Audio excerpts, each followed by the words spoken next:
We live just south of Oklahoma City. Technically, it's a whole different city, but with the urban sprawl, you can't tell where one leaves off and the other begins. So we have a lot of traffic zipping around here. Look, I tell him as he drips egg down the front of himself, this is a pretty busy intersection. How about I give you a ride to wherever you're going so some big rig doesn't barrel down and flatten you like a squirrel? He looks me over, sizing me up just like a squirrel might actually do right before deciding to scamper off into his lair. But I'm a trustworthy-looking guy. I have no style either, just a pair of reasonably old jeans, beat-up sneakers, and a green long-sleeve t-shirt that says Olay on the front. My brown hair's too short to need much combing, and I have a little gap between my two front teeth, which gives me a friendly, good-hearted look, or so I'm told. The point is, I'm a long way from scary. So the kid takes a chance and hops into the passenger side of my Mitsubishi Lancer.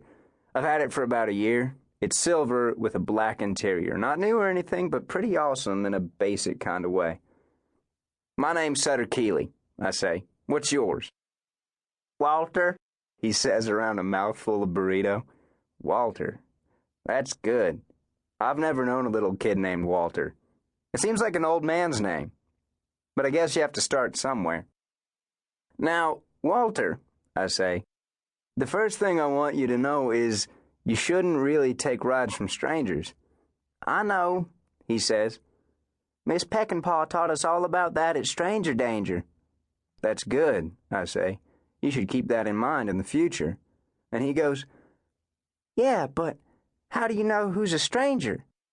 That cracks me up. How do you know who's a stranger?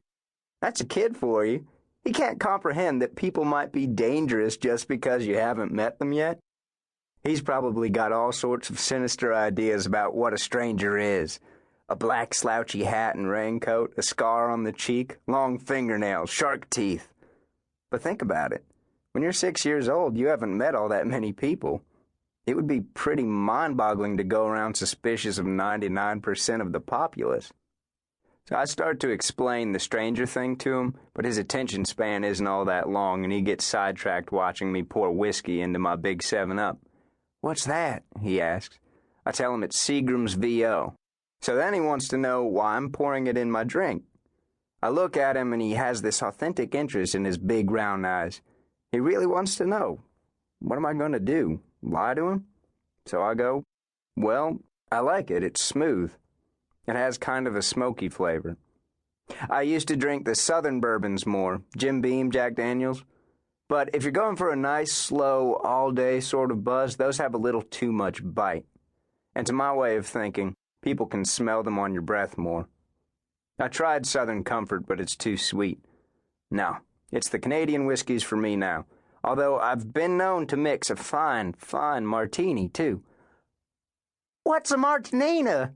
He says, and I can see it's time to head off the questions before I end up spending the whole morning putting this kid through bartender school. I mean, he's a good kid, but my girlfriend is waiting on me, and she's not the most patient person in the world. Look, I say, I've got to be moving along, so where are you headed? He finishes chewing the last of the burrito, swallows, and says, Florida. Now, I can't give you mileage off the top of my head, but we're in Oklahoma, so Florida is a good 5 states away, at least. I explain that to him, and he tells me to just drop him off at the edge of town and he'll walk the rest of the way. He's serious. I'm running away from home, he says. This kid is getting better all the time, running away to Florida.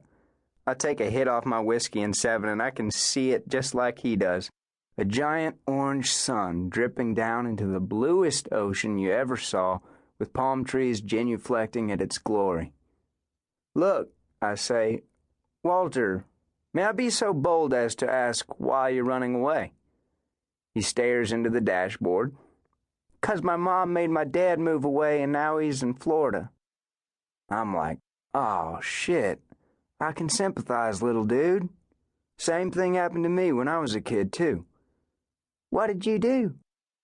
I was pissed, I guess. My mom wouldn't tell me where my dad moved to. I didn't run away, but I think it was around that time that I set the tree in the backyard on fire. I'm not sure why.